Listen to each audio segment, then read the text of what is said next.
नमस्कार, बहुत स्वागत है आपका। मैं हूं आपके साथ कीर्तिमान सिंह। भारतीयों को क्यों पसंद है कनाडा, कैसे मिलती है यहाँ की नागरिकता, जहां पीएम मोदी पहुंचे हुए हैं, आइए आपको बताते हैं, जानकारी देते हैं कि कनाडा भाई क्यों कनाडा का क्रेज है, खासकर पंजाब में। एक कनाडा में चल रही G7 समिट में हिस्सा लेने के लिए प्रधानमंत्री नरेंद्र मोदी पहुंचे हुए हैं। भारत और कनाडा के संबंध काफी पुराने हैं और कठोर भी हुए हैं। अभी दस्तावेजों में भारतीयों के कनाडा पहुंचने का पहला रिकॉर्ड साल 1903 या आप कह लीजिए कि 1904 का है, और उनमें बड़ी संख्या सिखों की थी, जैसा कि मैंने कहा कि पंजाब से।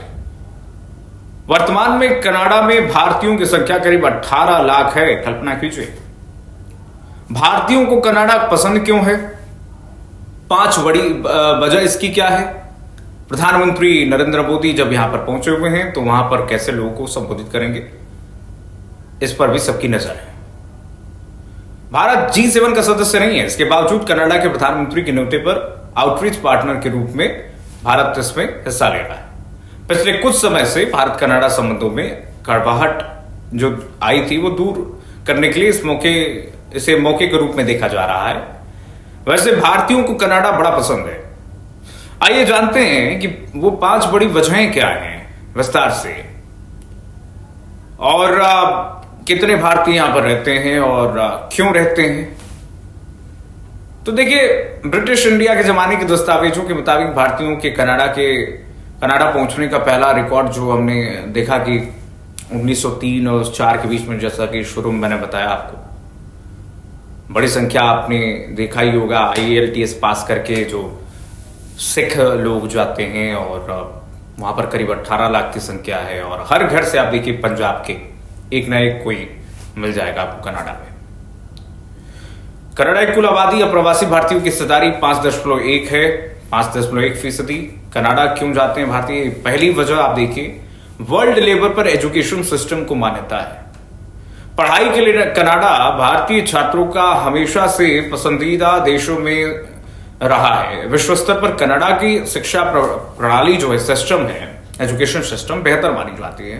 भारतीय उच्चायोग की वेबसाइट की माने तो शिक्षा कनाडा और भारत के बीच पारस्परिक संबंधों का एक प्रमुख क्षेत्र है। एजुकेशन के लिए पहला पर्पस तो ये है। कनाडा में भारत विदेशी छात्रों का सबसे बड़े स्रोतों में से एक है। और दूसरी वजह है सबसे बड़ी, प्रोफेशनल को ज्यादा मौके दिए जाते हैं कनाडा में।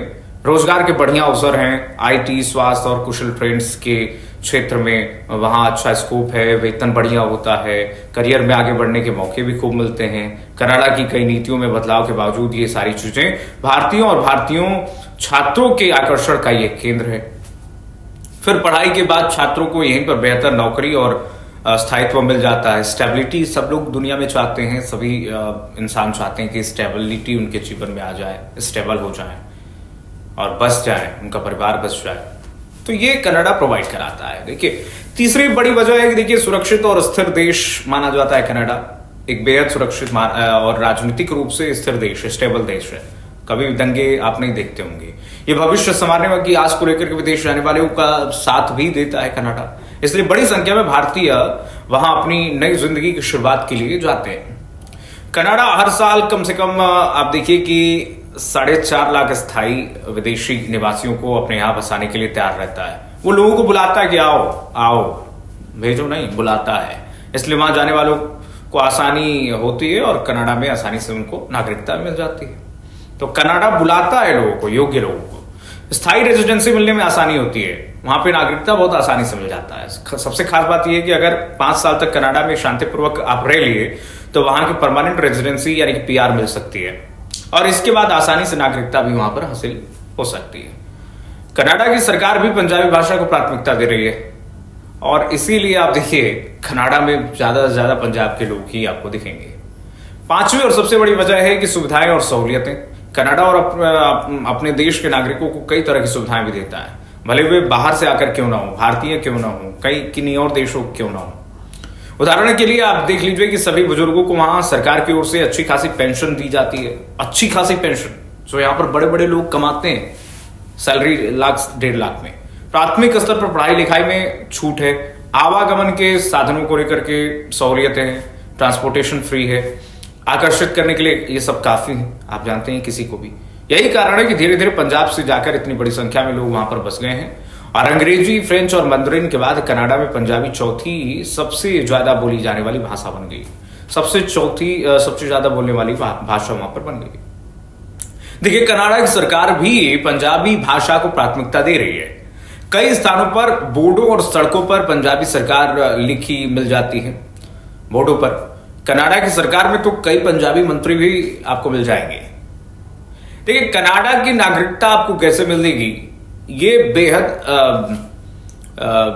जानना जरूरी है, क्योंकि पीएम मोदी गए हैं, इसलिए ये कनाडा सुर्खियों में है। कनाडा की नागरिकता से सबसे पहले परमानेंट रेजिडेंस पीआर हासिल करनी पड़ती है।